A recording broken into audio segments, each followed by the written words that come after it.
welcome to the second day of our course. I have chosen the topic of convolution as the main topic, and as I have indicated already earlier, I want to show you tricks, so to say, how to introduce convolution without using measure theory. Still, I think it makes sense to recall a little bit what we have seen yesterday, because there was a bit of leftover material from yesterday's course. So I just remind you how these concepts of convolution, L1 spaces, Banach algebras that we have seen in the introduction, how they fit to the context of this course. So a nice formulation using all of these things in one sentence is: the Fourier transform defines an injective Banach algebra homomorphism from the Banach convolution L1 with the usual standard norm L1 norm into C0 with pointwise multiplication and the sup norm, which is also in addition with the involution. So we have two, I call it B star algebras. At least they are both algebras with involution, and the involution called star, which is reflection combined with translation, with conjugation, goes into ordinary conjugation. And actually C0 is a C star algebra, whereas L1, as we can check very easily, is not a C star algebra. It's just an algebra with involution, which is isometric. And so this contains the statement that we are ending up in C0, Riemann-Lebesgue lemma, that convolution products go into pointwise products, which is the convolution theorem. So aside from the action of various different operators, we have all of the information already here. Now I can put this information about the various families of operators again into abstract functional and analytic formulation by saying actually the mapping from the parameter space to those operators is giving unitary representations of the corresponding groups. So what does it mean?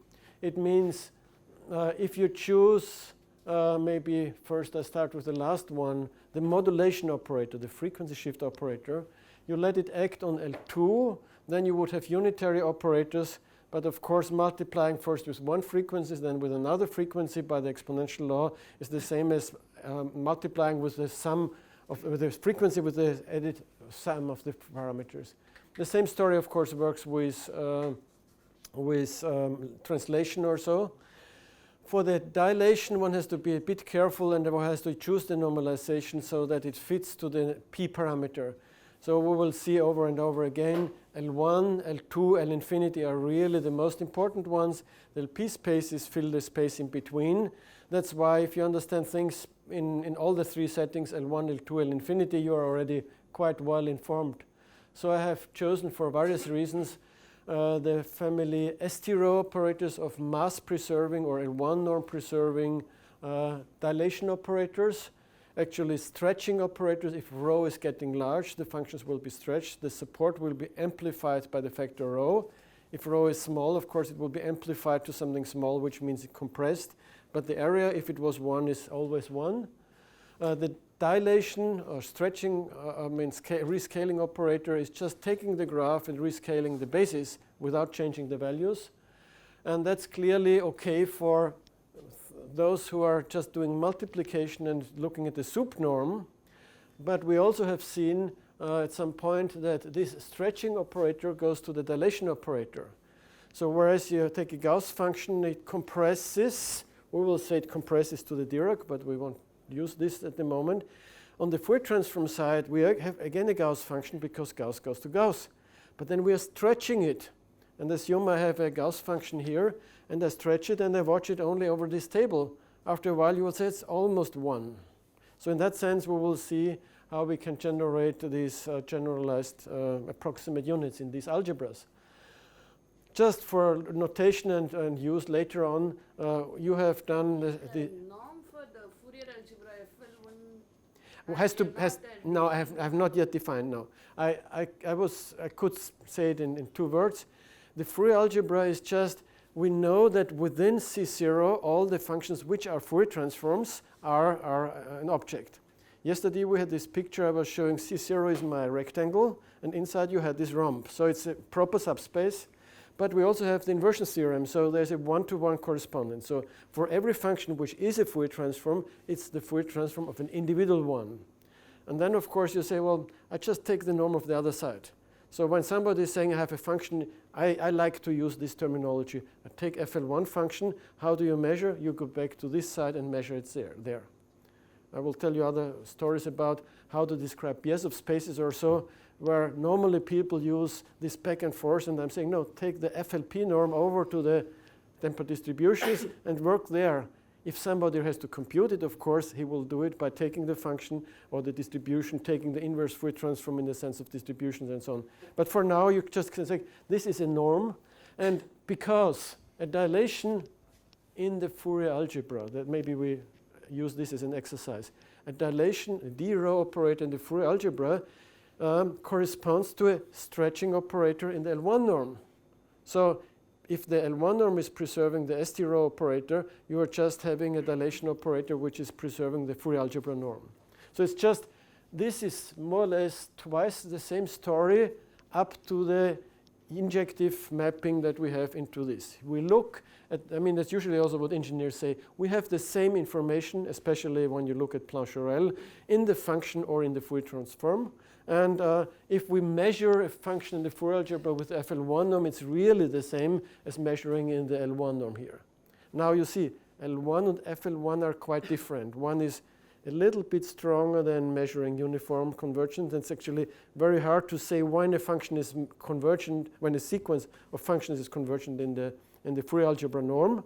But it's really different from the L1 convergence. So Plancherel's was my round picture of L2. Everything is easy, and you take the same norm, and it's actually a norm which has a physical meaning, so to say, to engineers and physicists at least. Whereas here you need two objects.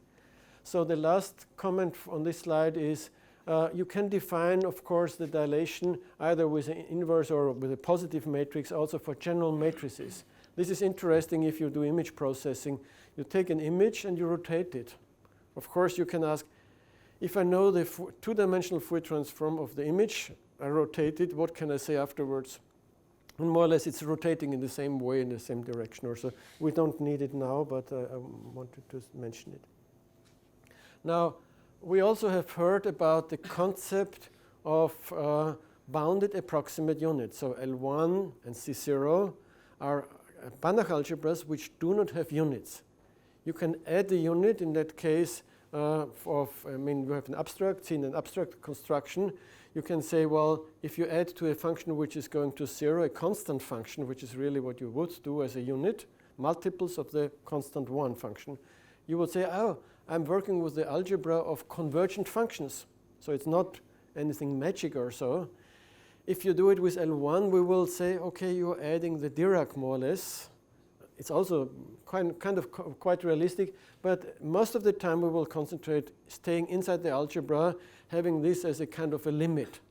So I think it's in the spirit of the real line with the 1-point compactification. I don't know if you know this, but you can take the real line, have a circle, and glue everything together and project it so that you say, well, you have just to add 1 point at infinity.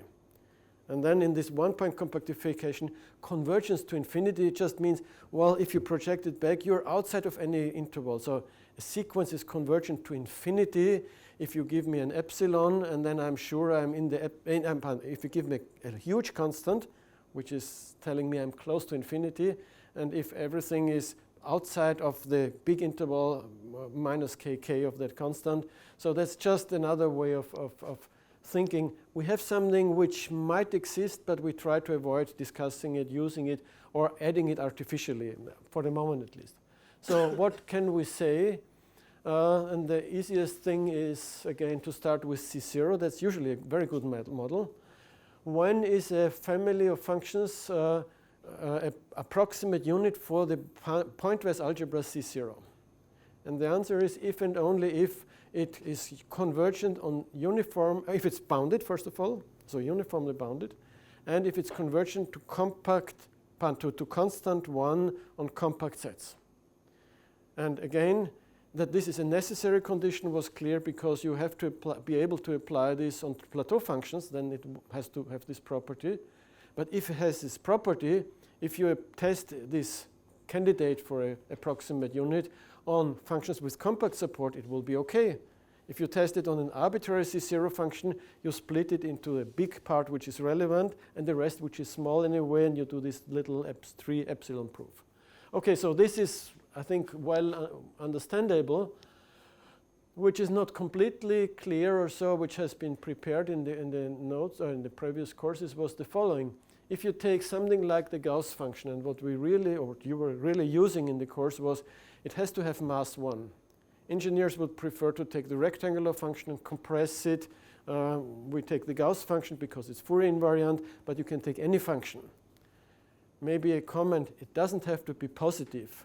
So you could take a function which is, I don't know, a rectangular function here, a rectangular function here, both of area 1, another rectangular function here with area 1. So you would have total area +1 is 2, -1 is 1. So that would be another candidate.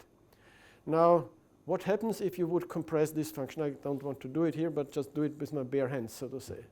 You compress it, this goes to infinity. So I have total mass. It's valid here. I mean, if this statement is valid, this is also an approximate unit.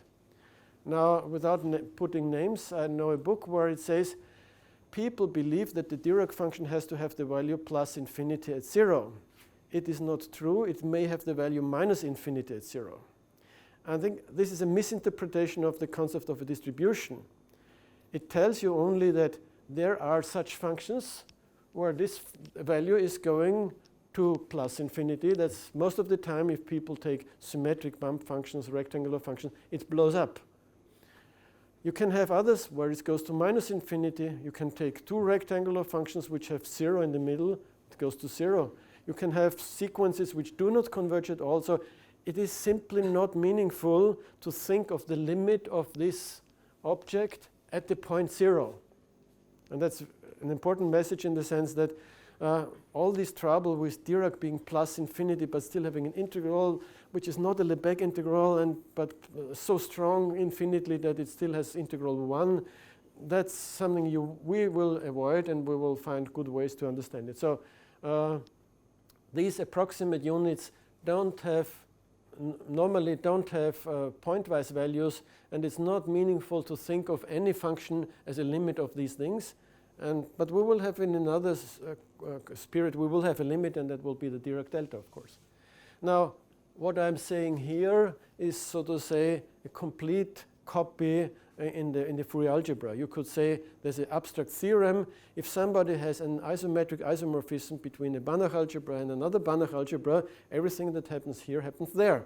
Well, you're just taking everything, writing it down, saying actually it's this, I measure actually in the other norm, and therefore it's clear. So this is just a reformulation that's possible because we know this embedding is injective. So we will work a lot with these things. And now I would like to say this is all good and fine, and that's what you find in all the books. But I will give you a completely new interpretation now. You can forget. No, you should not forget. But we will not build on all these things, and I will give you a new approach. Now, I have these lecture notes that we will use all the time or so.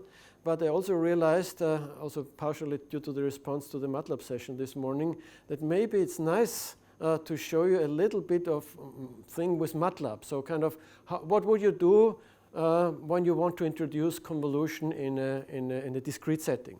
So I'm switching now to my MATLAB, and I'm having a self-made routine, so you don't have to search for it, to say, maybe I show you, you can read it.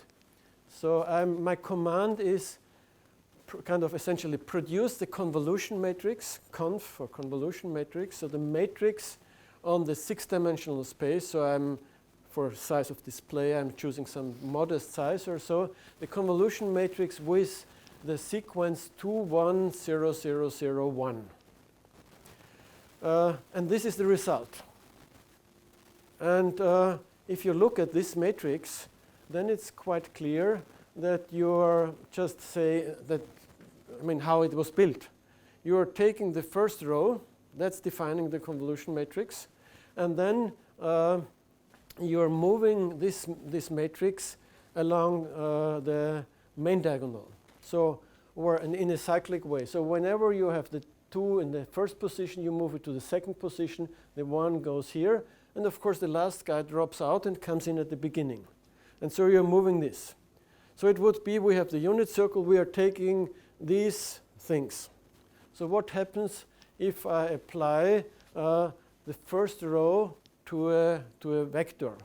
Of course, vector x of size 6, x1, x2 or so. You would say, oh yeah, he's taking 2 times x1 plus 1 times x2 and 1 times x6. It's maybe more instructive to go to some lower diagram. Maybe take the third one. The third one says, I'm now at position 3. Take 2 times what is here, meaning x3. Take 1 times what is before me, which is number 2, and 1 times over this. Now you see already, I was choosing integers for a nice display, but you could divide everything by 4, and then he would say, okay, he has a time series, and it's an ugly time series, but he wants to smooth it. I mean, move away a bit the outliers or so.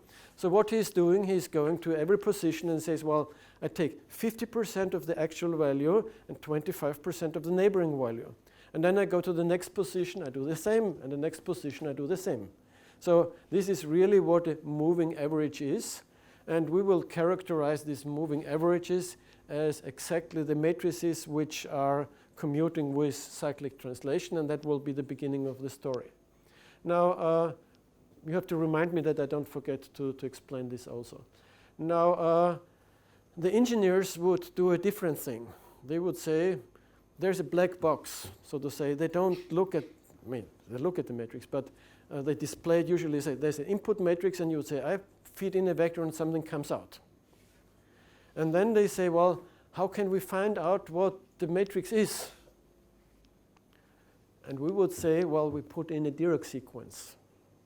Now in a discrete setting, we don't have to do the dilation stuff. So what would be the analog of a Dirac here now?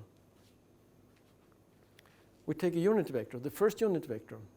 So we apply the first unit vector to the matrix. So in order to know what the matrix is doing, it's enough to know the response of the first unit matrix. Now, imagine you know what the first, well, once more. What is the response of a matrix applied to the first unit vector? It's 1 times the first, it's 1 times the first column, which is the first column. So the impulse response, maybe just for the protocol, I would say imp is just CV first column. That would be the impulse response. And something strange happens. You would think that in a convolution business with indices, staying at the position should have index 0, and you should have maybe negative and positive indices. And you have to see that we don't discuss it here, it's not the analysis part, so to say, but that you have to be careful with the indices. So index MATLAB, you should say, MATLAB doesn't allow index 0 for natural reasons. Somebody is giving you a vector, you would say, how long is the vector? Where's the first component? Where's the last component? In DFT descriptions I will show you, usually you have going from 0 to n minus 1. Because of the nice exponents or so, in MATLAB you have to go from 1 to n.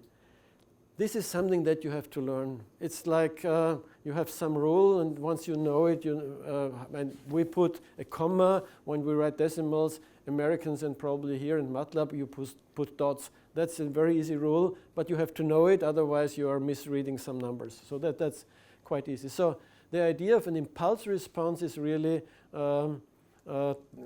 take the first column, whereas we have another thing. Now, I would like to slightly change this here to make you something.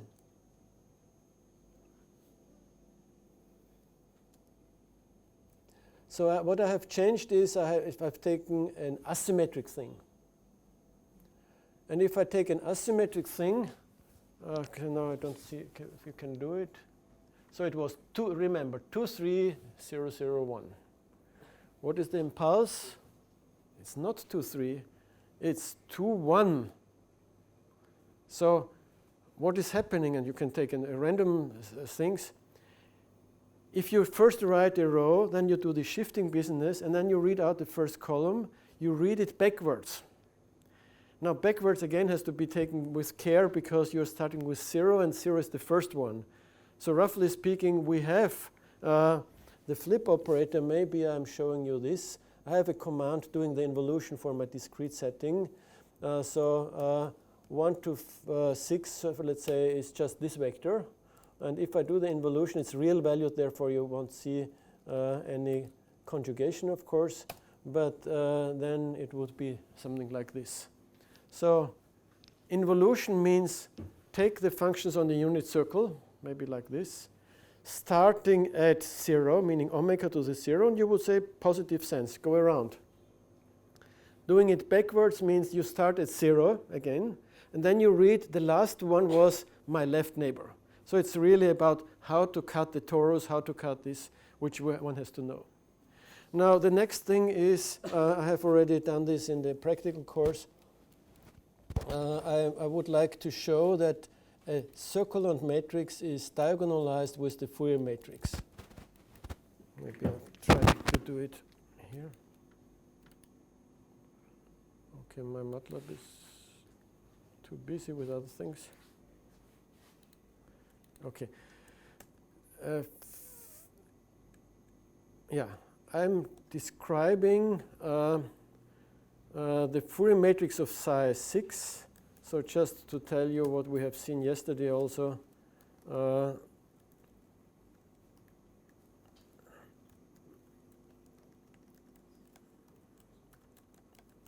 I'm plotting the matrix,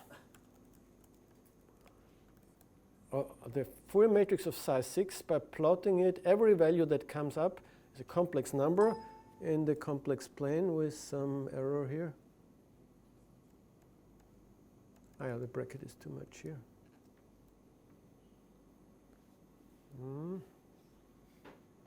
That's not what I wanted to show.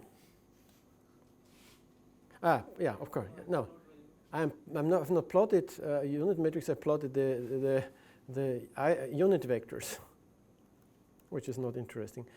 Plot F6. I was plotting a wrong object. No. Oh, no, I see. Maybe, sorry, I have to go once more. Yeah, that was a problem. Now, sorry. Just to explain what was happening. What have you seen? You have seen a big circle. And I'm saying, no, you have seen the unit roots of order 480 because that's my n, which I use otherwise. I forgot to change it. So F6 should be, of course, the matrix representing the Fourier transform, the mapping done by the discrete Fourier transform of psi 6. And I get the mapping by applying it to the collection of unit vectors. So MATLAB has these unit vectors as this I of 6. And so that would be a matrix, or maybe we can even look at it. This is a matrix of psi 6. And now the plot should work, hopefully. Yeah. And axis tight and axis square and show graphic. And then maybe you are believing me that the only values that appear in the unit in the discrete Fourier matrix are, of course, the unit roots of order 6.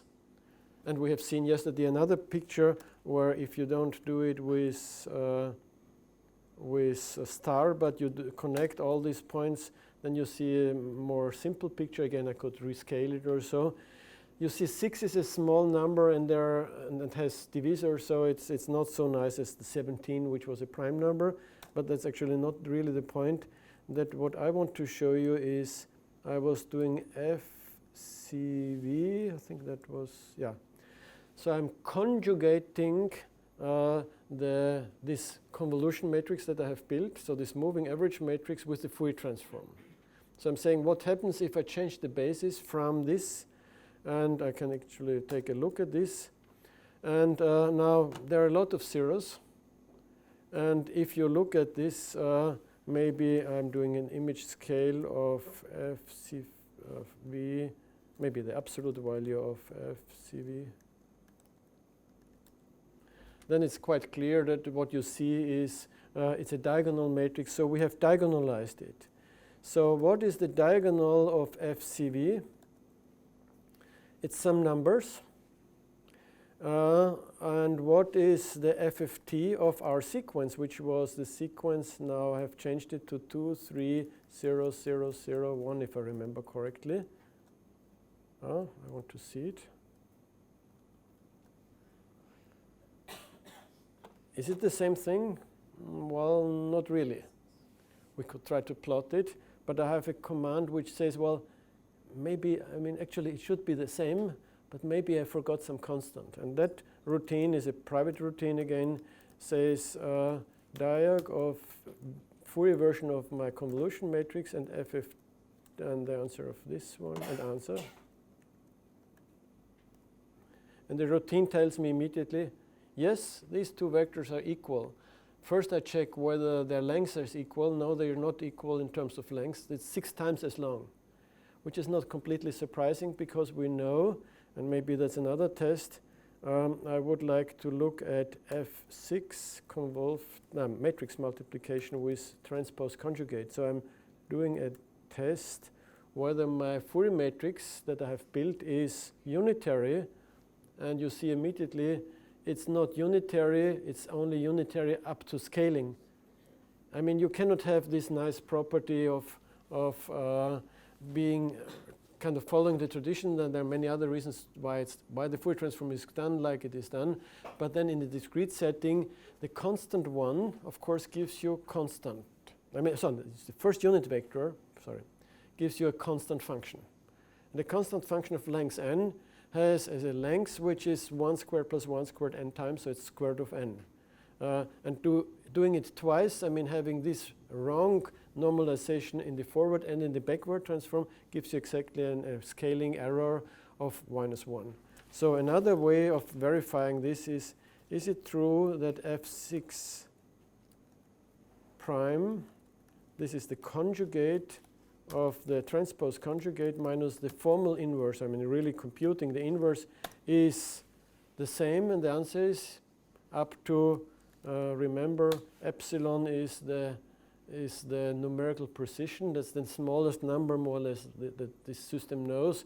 So the error is about 0 written in a different way. So it's really correct. So what have we learned from this? We have learned that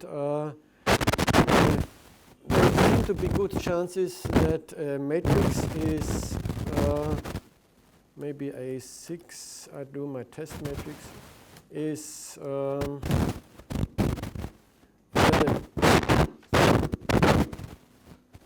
there's something wrong?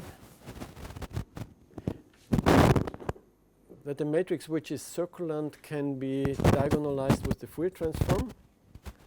Oh yes, maybe I go back to the original convolution matrix and ask you, what do you expect if you do a matrix square of the matrix?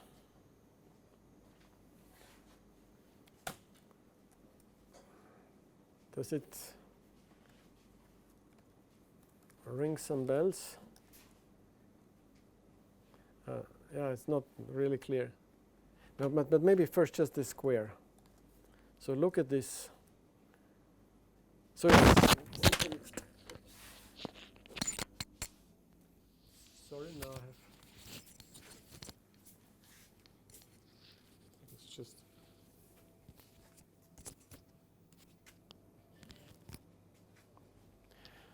Okay, so we are looking at the matrix which says, here it's 6, 4, 4, 1, 1. So we have the coefficients 1, 4, 6, 4, 1. Sure you know it. This is part of Pascal triangle. So we have something like 1 to 1 is a plus b squared, a plus b fourth power, so a plus b squared again. So if you play around, you will find that multiplying polynomials, binomial theorem is very similar to the story that we have here. So the first observation or suggestion is maybe if you combine two such operators, which are convolution operators, moving averages is okay. Or if you're saying, if I apply one convolution operator, one moving average, and then another one, you can rewrite it as one convolution operator. Or I shouldn't say convolution operator. If you take one moving average and then you do another moving average, then you can write it as a moving average. And that will be the main story. This is implicitly what we have. But you have also seen that the impulse response, which is the first column, is not exactly the first row. So the moving average compared to the impulse response is having some flip.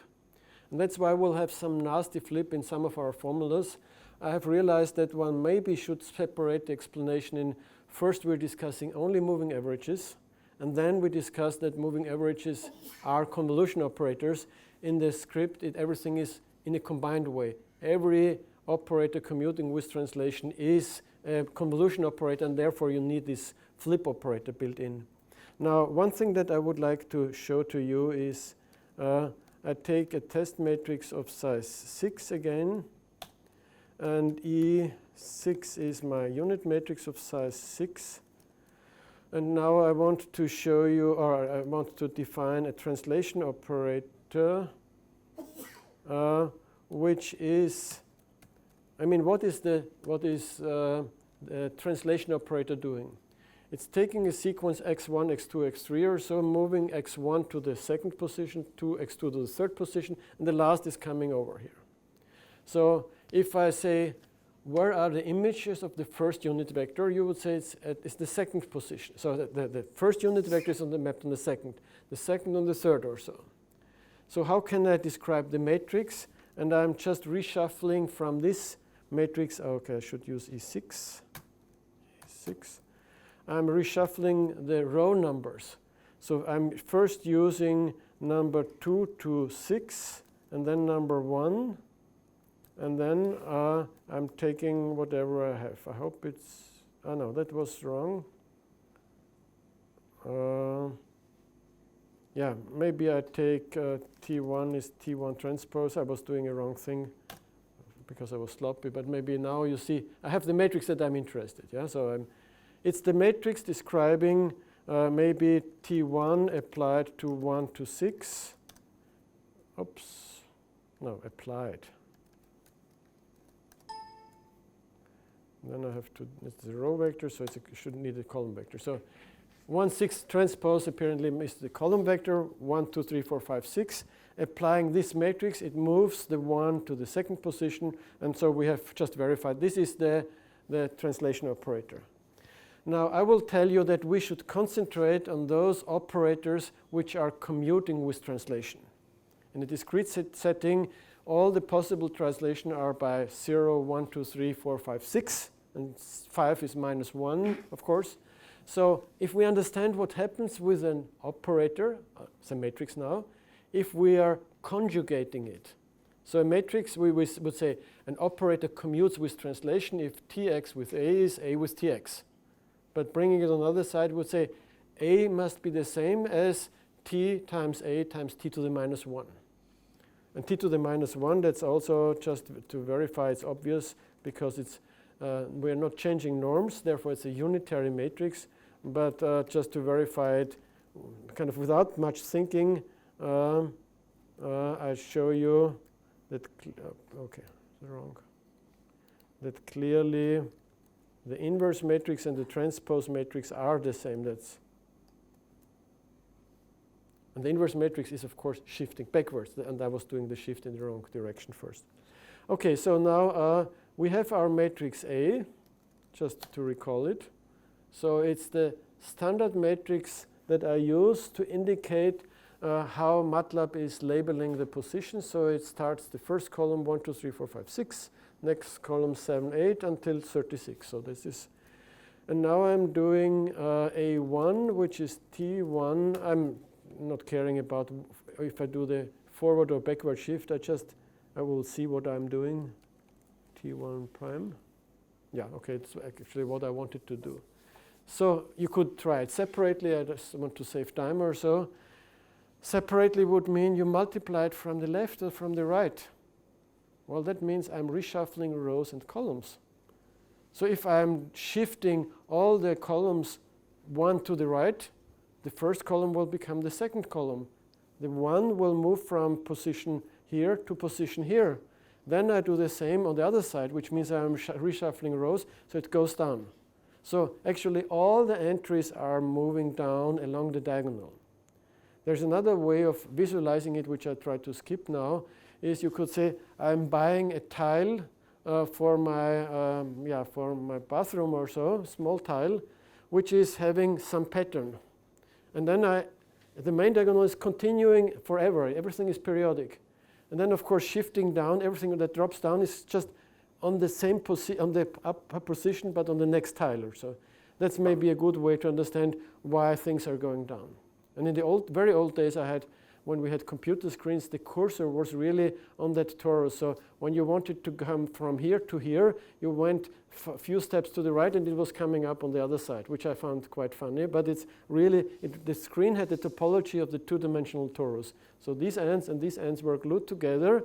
But it teaches you how to be fast. I mean, to go directly the shortest path in such a situation. But it's just a joke. Now, from this, and then I'm finished with the MATLAB part, it's clear that all the matrices which do not change if you are applying this procedure of pulling them along must be the matrices which are constant along diagonals. And you have to understand also that everything, if you apply the diagonal command, then MATLAB allows you to say diagonal is the main diagonal. Diagonal -1 or +3 is the third one. We should not think in this period, because let's say the second diagonal is, I don't know, I think it's downwards. You would get the values which are on this place here, which is too short. You should say, no, it's this, and it continues in this end. So every matrix has, in this cyclic sense, of course, just exactly n diagonal values, and these are the ones that I was putting in the entry. I had 6 values, making a convolution matrix. Knowing the 6 values means knowing the matrix. And the overall idea of the whole thing will be, well, we can define, we have matrix multiplication, and we are staying within the system. So instead of really doing matrix multiplication each time, we define a new multiplication for the entries. And so we compose with a new law the impulse responses in a very cheap way, and the FFT will help us to do it actually very efficiently, and if it's invertible, to invert it and all these things, by doing this. So I think that's really the basis of my understanding now. Now, one other thing, convmat of maybe 1 to 6, again, a 6 by 6 convolution matrix, is now how can I view at this matrix or so?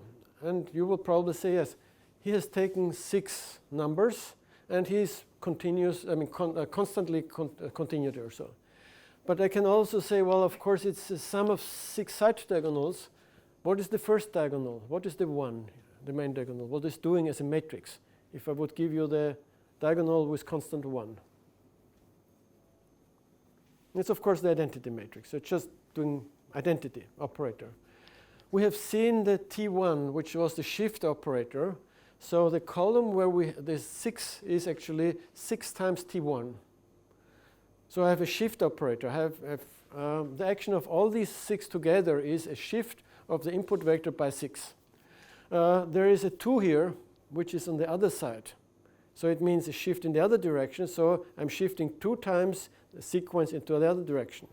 So what is the overall, how can you describe the overall action? It's the sum of 6 shift operators. And these shift operators have to be read in the sense of, maybe in sense of backward shift. I read it the first line, and then you have backward shift. It's 1 times identity, 2 times to the right, 3 times two samples to the right, and so on. And if you add it, and every operator, and that's now only the discrete setting is so funny and so easy. Every operator is just a sum of these shift operators. Now, because it's already a lot of new information with MATLAB, or so I will stop now, but later on maybe we discuss. You could say, well, now I take a large n and find out maybe if I can diagonalize the shift by 1 pixel, then I know that also the square of this operator, so shifting by 2 and 3 or so, they are also diagonalized by the same eigenbasis. So what kind of eigenbasis will I get? And what you will see is it's exactly the columns of the Fourier matrix. So the shift operator is the building block, and if you're able to diagonalize the building block, all the convolution operators can be diagonalized, and that's the whole business. Now, in a continuous setting, we'll see you have to be a bit careful with these things, but I will try to convince you that there is a big analogy, and you have to use the right functional analysis to do the rest, so to say. Okay, so I think now we have understood that, so diary off, that in a discrete setting, so that I can give you the diary for study. In a discrete setting, that's different. The operators which commute with translations are exactly the finite sums of translation operators. By the way, it's clear from this even without knowing the Fourier transform. I mean, we have had the argument, why is convolution associative? I have heard you have studied in this way, or why is it commutative?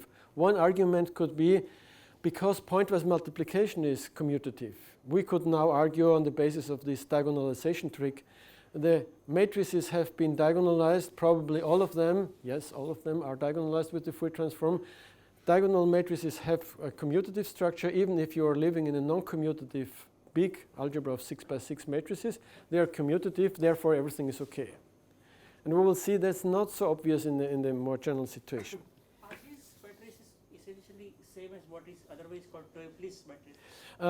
Yes and no. That the Toeplitz matrices would allow to have a kind of they have not this cyclic structure. So most of the time people, it's very similar. So, but a Toeplitz structure would be, you give me the first column and the first row, because if you have not this cyclic structure, then you have to say what's below the main diagonal or so. There is a very nice and important trick, because Toeplitz matrices are very important. If you want to have the action of a Toeplitz matrix and you want to apply it or so, then you can say, well, I have a Toeplitz matrix, so I have kind of, roughly speaking, 2n variables. I can embed it into a larger cyclic matrix. And so if you apply a Toeplitz matrix to a vector, you can enlarge it to a Fourier matrix, to a convolution matrix, applied to the vectors with zero padding. What you're doing, you're applying. This is now efficient. It's the convolution operator applied by the FFT. It's not matrix multiplication. And then you throw away the last value. So somehow there is a very close connection. But the problem with Toeplitz is the inverse of a Toeplitz operator is not anymore a Toeplitz operator. Whereas the inverse of a convolution operator is a convolution operator, of course, because you invert. If the diagonal matrix is invertible, which means if the Fourier transform is free of zeros nowadays, that's also the theorem that you have mentioned. If you go from finite, where it's obvious, to infinite, it's absolutely not obvious, and that is Wiener's inversion theorem. But that's exactly this kind of story. That's not true for you have no diagonalization of general Toeplitz operators, and you could say more or less, no, it's not, symmetry is not the same as cyclic property, so but it's very similar. Okay, so the summary was, and what I want to tell you, that I try to avoid it for a while now, not forever, but is the understanding that yes, convolution is interesting. Fourier transform is diagonalizing the convolution. Therefore, L1 is the right domain, both to define convolution and the Fourier transform or so. Is based on two things, that you're saying the Fourier transform is this, and somehow convolution comes in, and I must say, I don't know, I was working in the field for years, and it was interesting because my advisor told me that this is interesting, and it's interesting but complicated, therefore we want to put it on the multiplication side. Now, I think I have already mentioned the the course of Brad Osgood, which is this Stanford course on the Fourier analysis. And if you look at it, you can learn a lot, also a little bit how engineers see these things or so. But here I was putting two things which fit to our course here quite well. One was the statement, oh, I think I forgot to press. Yeah. One was the statement that he was saying a temper distribution is a functional on the Schwartz space, which means if a sequence of test functions goes to 0, then the functional applied to it is a sequence of numbers in the complex domain going to 0. You know, the mathematicians spent 20 pages on describing what it means a test function sequence goes to 0. So somehow this is a part where he says we don't bother about all these complicated concepts, and again this is something I try to kind of fill up. The other thing which I found almost funny was the comment that he was at one point saying, now that we have introduced the Fourier transform and we have these theorems before defining the convolution, so just we studied the Fourier transform because it's an important transform like Laplace transform or so. We could ask ourselves what happens if we multiply two Fourier transforms? And then he's doing a backwards reverse engineering somehow and saying, well, oh, we can show that this is a Fourier transform of a function, and this is function what we have introduced as a convolution. Well, in both ways, I mean, the way how I was educated, convolution is interesting. This is how it is defined. And we have the convolution theorem, or we are interested in the product of Fourier transform. Why should we be interested or so?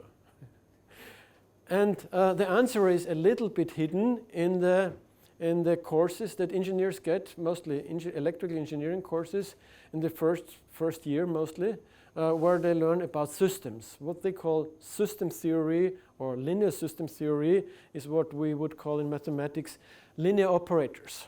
They're not very precise about the domain, so they say, well, the box input output, it has to satisfy the superposition principle, which means T of f plus g is the same as T of f plus T of g.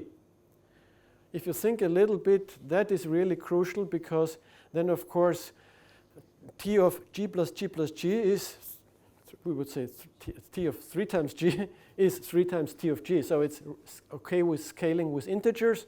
With a little trick, of course, you get it for rationals, and if it's continuous, it will be a linear mapping. So it's really the superposition principle plus continuity, which buys you kind of linearity. So, okay, we're interested in linear mappings. And then there's making typical pictures, and I will have them later on, where they say the input is some function, they decompose it into little rectangles and say, well, if we know what these rectangles are, and if the system is translation invariant, we let the rectangles shrink to infinity, and so we have infinitely many, infinitely small rectangles, and then things are getting diffuse. And I really must say I don't like it. Also, there is some reasonable background, and I will try to show you how to correct what they are doing. And one of the corrections is, of course, to define what is the right function space. I mean, if you're taking these functions, I've never seen, if somebody finds a book, please tell me, but where they would say, well, I'm assuming that these step functions are convergent to the limit in the L2 sense or in the L1 sense or uniformly. What's definitely a problem, they are taking continuous input to make a good fit, but the approximation is by step functions which are not continuous. So somehow it seems they don't think of the continuous functions, or they don't think about function spaces at all. Even worse, there is a series of papers by a person called Sandberg, where he writes a few papers a couple of years ago, where he writes about the scandal in system theory.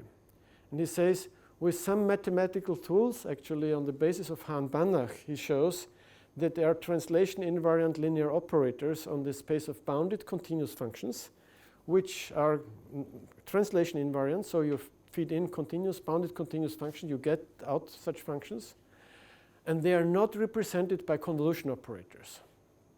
So what is the scandal? He says, well, you can start with a so-called Banach limit. You have a functional which is trivial on this closed subspace of C0, but somehow you extend it in a smart way so that it's invariant.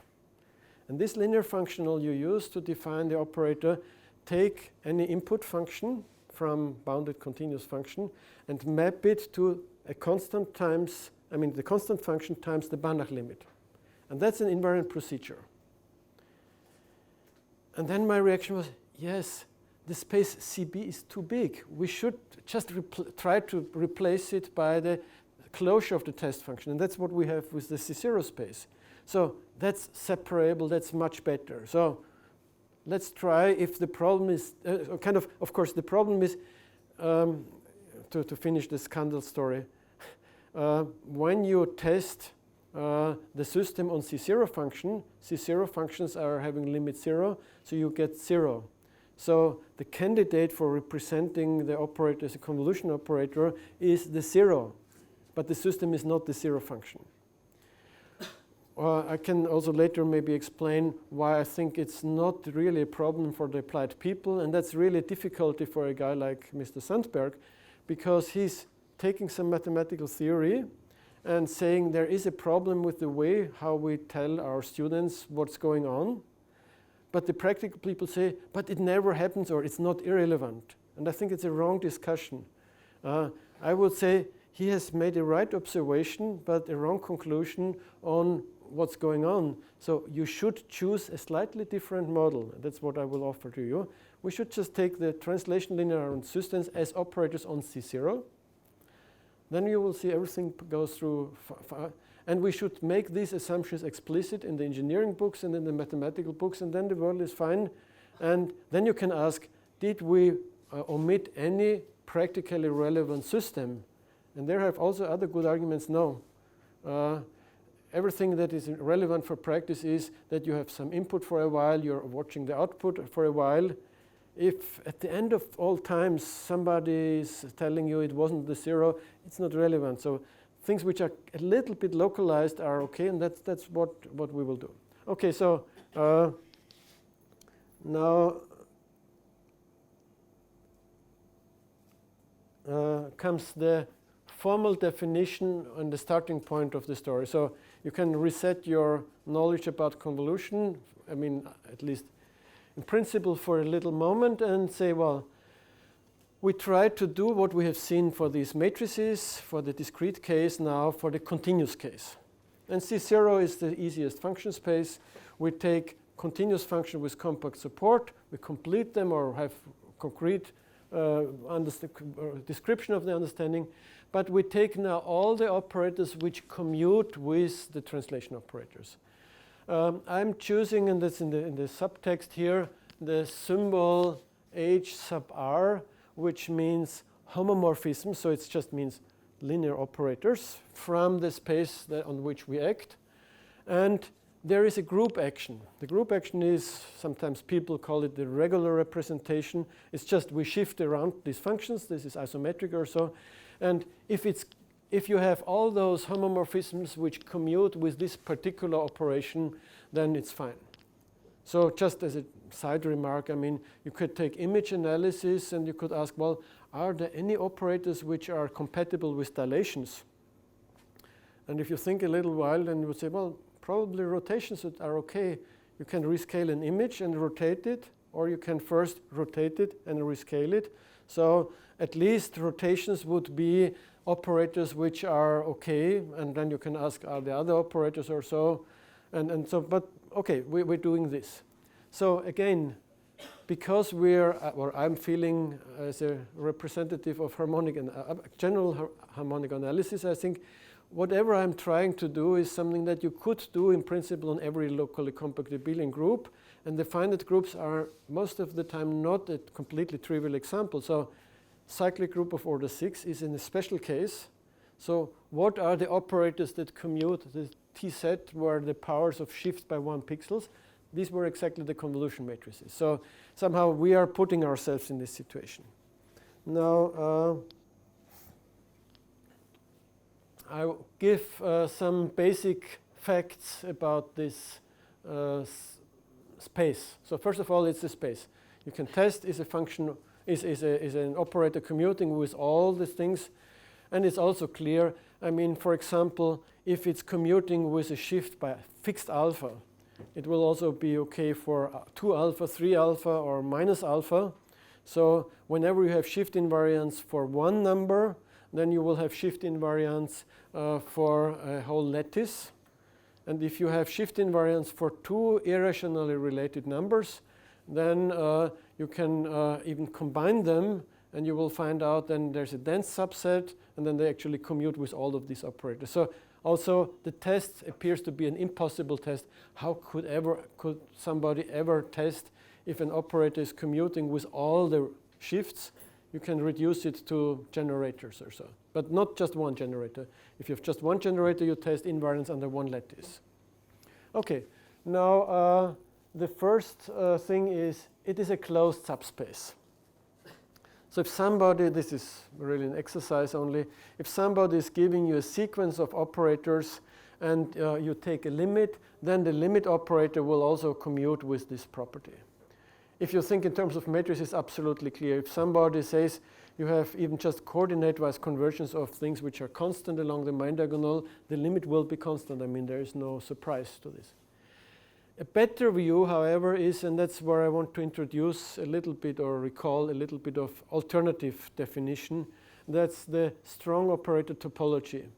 The strong operator topology is something where you are not just looking at the operator norm, which is maybe too sensitive too sensitive in a way to find, but you look at the individual action.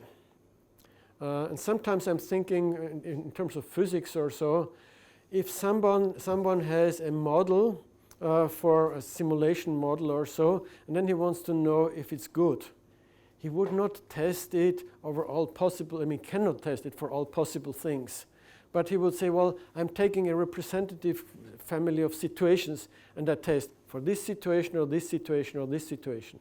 Or you have a force or so, and they would like to have a model of the forces applied to something, and if it does in all the experiments what you expect to do in the limit, then you could say this is a good approximation. So a sequence of, now we are doing operators, the same thing can be done for functionals or so. A sequence of operators is convergent in the strong operator topology, and the word strong is a bit misleading because it's a weakening of operator norm convergence, but the point is it's norm convergent at the level of f. But so here I'm saying we have operators from C0 to C0, so infinity norm in both domains. You take one element from the domain, apply these operators, and watch what they are doing. And if that is convergent for... the limit. Limit is missing. Limit n to infinity. Yeah, thank you. Now I see what you mean. Yeah, the limit, yeah. If this limit is 0, so if there is no big difference anymore in the uniform sense, then everything is fine. Okay, now you may remember some exercises in other courses where you show that the pointwise limit of linear functions, maybe on Rn or so, are again linear. Why? Because what you have to do is have to check if the rule that, I don't know, L of x plus L of y, or L of x plus L of y is L of x plus y or so. You can test it on individual values. So you need to know I have convergence for x, for y, and x plus y. So if you do it here, you can see also that this is enough to ensure that this commutation property goes through. So if each element which is approximating this thing, then this kind of convergence, which is really kind of, you would say, a more soft concept of convergence, which means you're reaching more operators. And we will see it's really much more that you can reach. Now the last observation, which is related to my demonstration with this matrix or so, if you do an ordinary shift operator, which was one fixed side diagonal, then of course you have an operator which commutes with the other translation operators. So any shift operator, any finite linear combination of shift operator, if you want even any norm limit, which later we will see is the convolution with a finite discrete measure, would be absolutely no problem. But what we will see is that's not all, and we have to find out how to get all of these operators. So that will be part of the story. Now, what we can argue is the strong limit is also pushing through at least to those things which you can approximate. So the finite linear combinations of shift operators, later we will say convolution with a finite discrete measure, they are commutative. But are the operators then commuting if you have a general operator, if you don't know if it has this form? And we will have to work on this and show. Look at this. Okay, now I think I'm at the end of these slides, yes, and I will go to the other. So I'm going now to the course notes. So here you see again the definition, a translation invariant system on RD with the fixed choice for the rest of the discussion of bounded continuous functions vanishing infinity is defined in this way. And here is the lemma that we just have seen. And now the goal is to describe these operators, and I will more or less, to confuse not too much, stick a bit more now with the notes and try to tell you how the notes relate to what I told you so far. So we have seen that the first column, so the impulse response, is the flipped version. That's why we have to kind of bring in the flip operator. And we will do scalar products. And the trick is, instead of flipping the impulse response, we will flip the input. But on the other hand, if you see what we are doing, it will not be very surprising. So the first thing is I use the traditional symbol with the little inverse head. But because I try to avoid it in order to not to confuse it with the inverse Fourier transform, for most of the rest I will use this check mark sign as flip operator. So this is the first. F of minus z is the flipped version. And now I have to mention things which there's some definition missing, which I will reproduce verbally. But we will talk a lot about measures. So I'm saying, if you give me a bounded measure, then I will show you how to define the convolution operator. So, of course, somehow you know what measures are, but I would like to say somewhere in between there is a big section where you say C0 is a Banach space. And therefore, every Banach space is a dual space. And if you think about this idea of representation theorem, then the one version of the Riesz representation theorem is to say every linear functional on C0, every bounded continuous linear operator into the complex numbers, is an integral. So you would say it can be written as integral f of x d mu of x, where mu is, to state it correctly, a bounded Borel measure. So you would go through measure theory. You would say I'm able to define the sigma algebra generated by the open or by the compact sets and make it big enough and define the measure of measurable sets and then define integrability or so, and then I know what the measure is. This, I would say, goes back to the time when people were saying, and after Lebesgue, so to say, we're able to make more and more general integrals. And at some point, people were saying, well, what is the most general integral? And then this representation theorem was the answer, more or less. You cannot be more general if you are asking certain questions. What should an integral do? It should be additive. It should be continuous. You should be able to control the integral of a function over a compact interval by the supernorm or so. Well, at the end, you are really at a bounded linear functional with some properties. And somehow I think that many of the things that you see in engineering books, they use still a lot of integrals. And they use them because when you manipulate integrals, everybody knows that they are behaving like linear functionals. So for them, writing something as an integral and then manipulating it is the usual thing with integrals, even if it's not integrals in the classical sense, or if you would have to learn measure theory.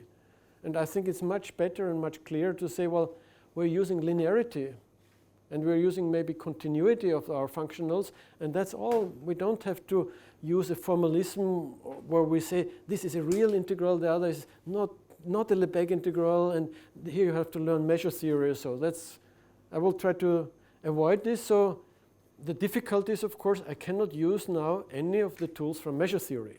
So we will see 2, 3 things which I had to make up and say, well, how could I prove this normally? And how can I replace the argument by another one? And I think what I need is not so bad, and you will see it. Okay, so again, a bounded linear functional is what I call a bounded measure. This is justified. If you know the world of measures, you have nothing new. But I don't need measure theory. I just use terminology from measure theory. Okay, so now the reading of this second line is just, if you give me a measure, I define the convolution operator as an operator convolving with the bounded measure. The input is the function f in C0. The output is hopefully a function in C0. And the trick is to say what I have to do is, and you can also say, well, if the measure is coming from an integrable function, I write the convolution integral and try to understand it. You remember this f of x minus y and so. Well, f of x minus y is actually f flipped of y minus x. That's why we have the flip here. So what you are really doing is to say, I want to evaluate this convolution operator at the point z now. So I have z minus x. I take the flipped version, and suddenly it's a shifted version of the flipped version, and I apply the measure. And that's really, so to say, the only consistent way of defining it. And nowadays I would rather say, well, what we are really doing, we have a moving average, and the average is the mu flipped. And again, you can ask, what is mu flipped? Well, it's essentially mu. Instead of writing this, we will see it later, it can be mu flipped on the flipped version of this here. Flipping twice is, of course, taking the function and shifting it to the negative. So it's kind of, you have a moving average, and either you're saying the average is moving over the function, or somebody else could say, no, it's the fixed functional at 0. And somebody is pulling the functions through that station. And if you move it by that amount, so in that way, it's a very natural concept, I would say. It's moving average with the profile coming from, well, not mu, but mu flip. The good thing is, with every functional, the flipped functional is of the same norm, and just because the flip operator is on functions, not changing the values, and that's good. But it's not clear at this moment that this is a thing that will give a C0 function. We have to really see, is this a system? I mean, I'm just claiming it. But it's plausible that one should try it in this way. Now, the other way is, how do you get back to the measure? And then the idea is, of course, if instead of f, I put in f flip, I will, and look at 0, it means take f, flip it, don't shift it, and apply mu. So it's clear that this should be, no, this is also nonsense, I would say. This should be f flipped. I have to correct it. So f flipped has to put into this. I don't know why it's saying set. This is not, t cannot be applied to function value. So it has to be f flipped, because then you can see that the measure is coming back. Okay, so the main theorem, the main goal will be this theorem. And we have to do quite some work on this to check the details. So again, recalling M with the measure norm will be just the dual space for C0. And C0 is a very simple space, so somehow this is not too complicated. And for every operator, we define the convolution operator. Here it's correct. We are applying t to the flipped operator. This is an output function. Again, we have assumed that it's going into the continuous function, so evaluation is reasonable. Whereas if you don't say what the output is, if you say it's L1 to L1, then you might want to sample a function which is not, where one value is not well defined or so. That's why continuous function is good. And the claim is that these mappings are linear, inverse to each other, and preserve the norm. What does it mean? We have two kinds of objects. I would say we have the impulse response, the measure, so to say the first column of our matrix. That's here now functional, and we can measure the functional norm. We can also look at the operator. That's the full matrix, the convolution matrix, which has an operator norm.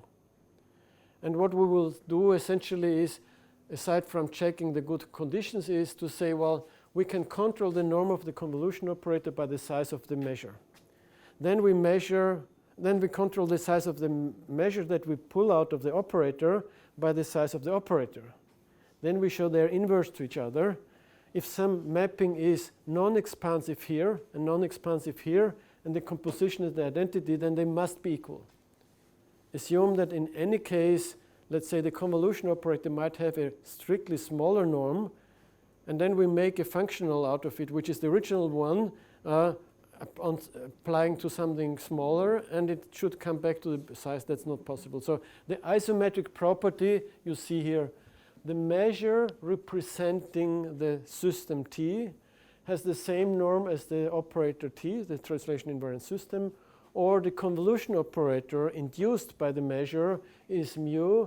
And I didn't write it down in this form, but sometimes in the proof I will write the mu of C of mu. So that would mean you're giving me a measure. We are making a convolution operator out of this.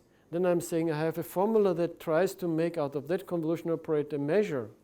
And that, of course, should be the same. So the mu equals mu of C of mu, and T equals T of, is equals mu of T, then turned into convolution operator.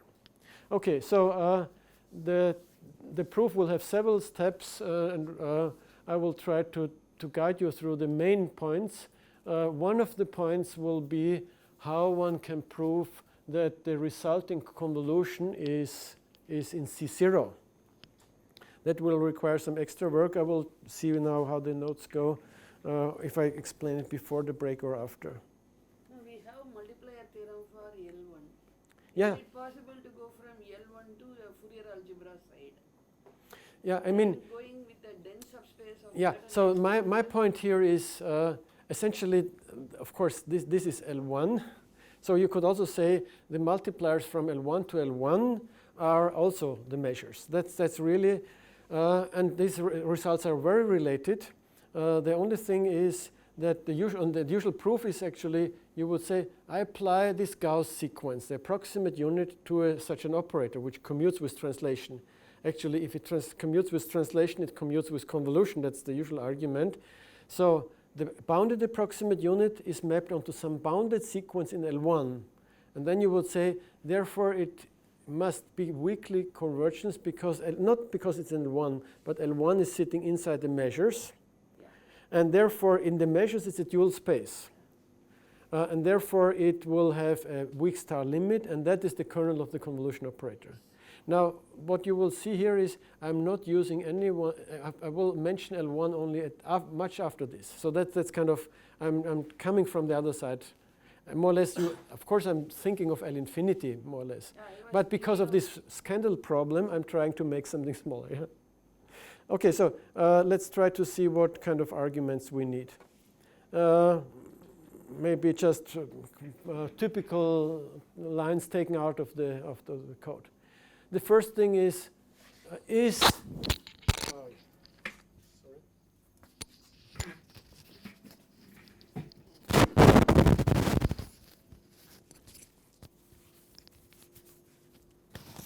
Is it working now? Thank you. I have to be more careful. I think we don't have to check if this is a linear operator, so superposition is clear because we're applying linear functionals or so.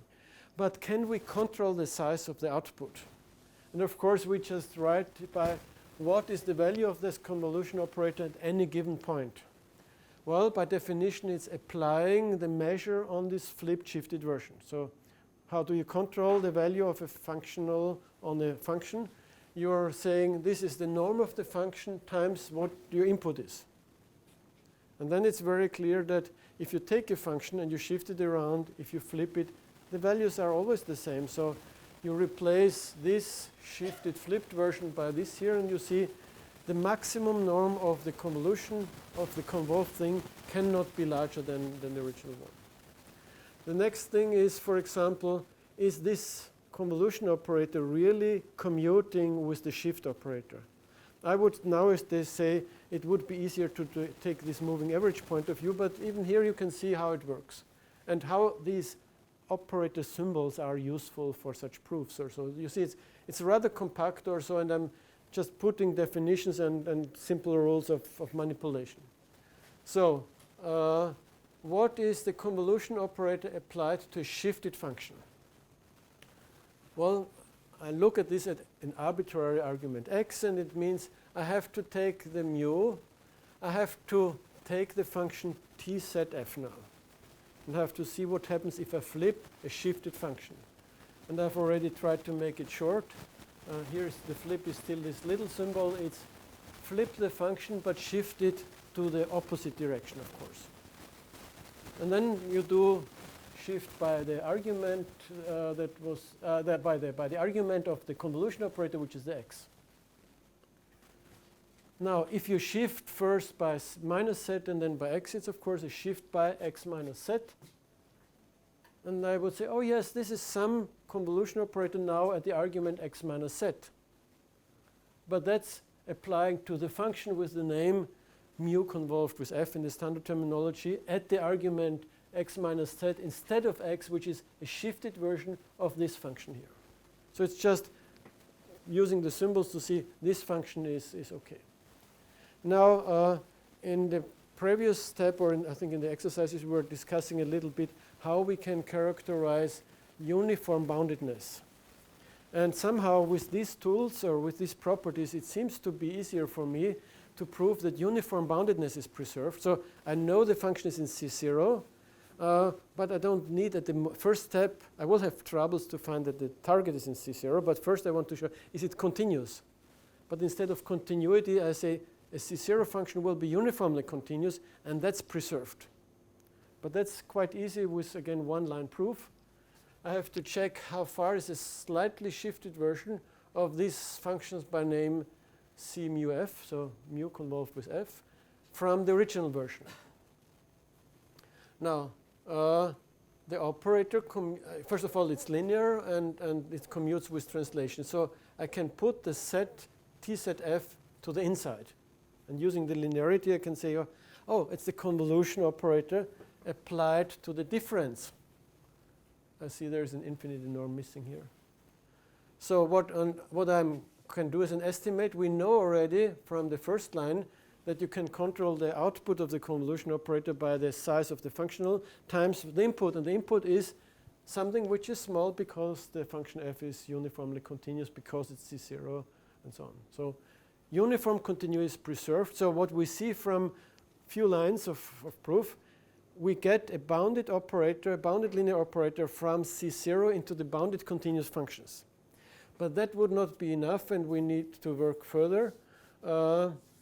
Maybe I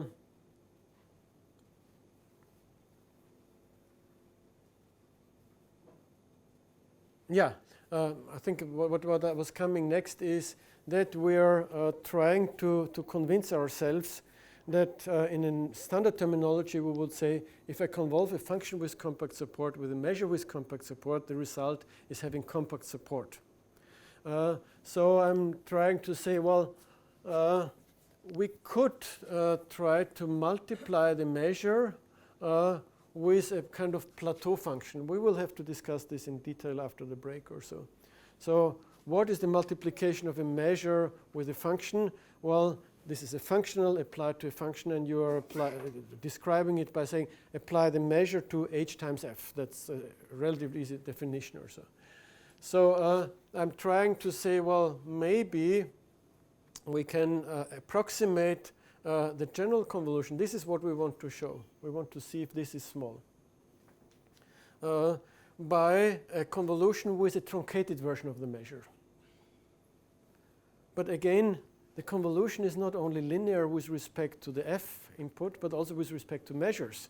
So if you convolve with mu1 and mu2, and you add that, you can of course say I'm convolving with mu1 plus mu2. So this is additivity. It's a bilinear procedure actually. Mu comma f goes to c mu of f is bilinear. So I'm using now This is a convolution with one measure, another measure, so I take the difference of the measures, I convolve with them and estimate it with the size of this here. Hard point, which I really want to do separately, is this will go to 0 without sigma additivity of measures or so. And then this here.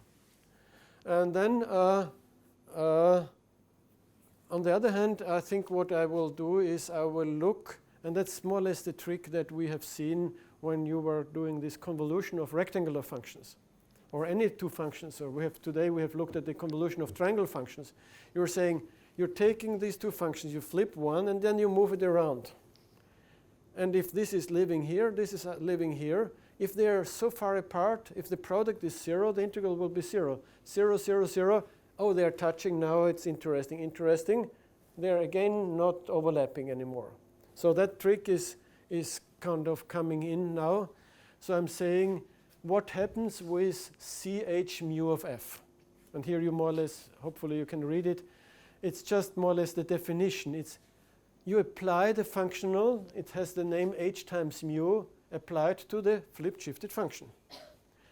But now comes the definition. What does it mean to multiply a measure? And it's by transposition. You do a multiplication of the input of the functional before you apply the functional. So this is just a definition of this symbol here. And then you see if the function is concentrated on a set and if the plateau function is on another set, or if the function is shifted so far away, then this will be 0. So the point is, when somebody is giving you an input function with compact support and he is convolving it with a function f which is compact support, then the resulting convolution operator will map the function in something which is uniformly continuous. Okay, we see now it has compact support, so continuous and compact support. Now we take limits. Hopefully, clearly it's okay with the function f. And we have to discuss the question of what can we do with these measures? Can we get this small? And let me see.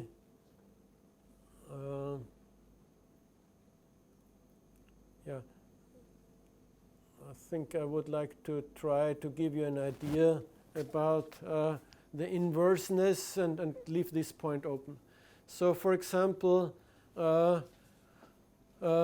line number 53 at the current enumeration. So if people later look at the recording, maybe the number is a different one. But okay, so I'm really trying to say, well, if you are giving me a system and following my recipe, I pull out a functional, then I can use that functional, that measure, to make a new convolution operator. And I would like, of course, to know that if the convolution operator induced by the measure generated from the original system is the original system. So it's just careful bookkeeping and then nothing should happen. What is the convolution operator with some symbol mu t? It's that measure applied to the shifted, flipped and then shifted version f. What was the rule of this measure? This was the second definition. You have to, now the complicated rule, you have to take the input, which is in our case tx flipped. And you have to flip that input and evaluate at 0.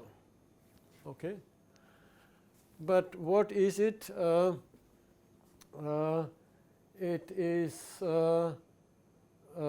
twice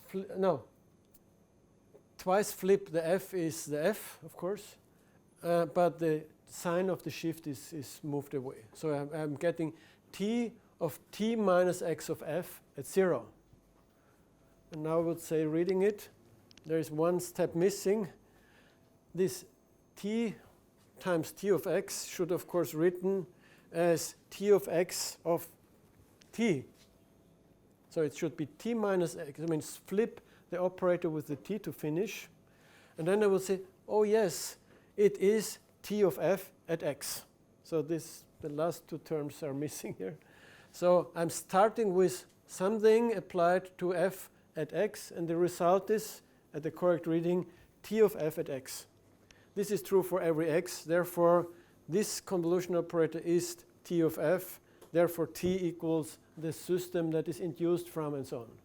And you can imagine if you do it in the opposite direction, you have the same thing. And what I mentioned at the beginning, these double estimates, we have that we can reconstruct the operator in this double way now. I rewrite the operator as the convolution operator induced by the measure coming from the system.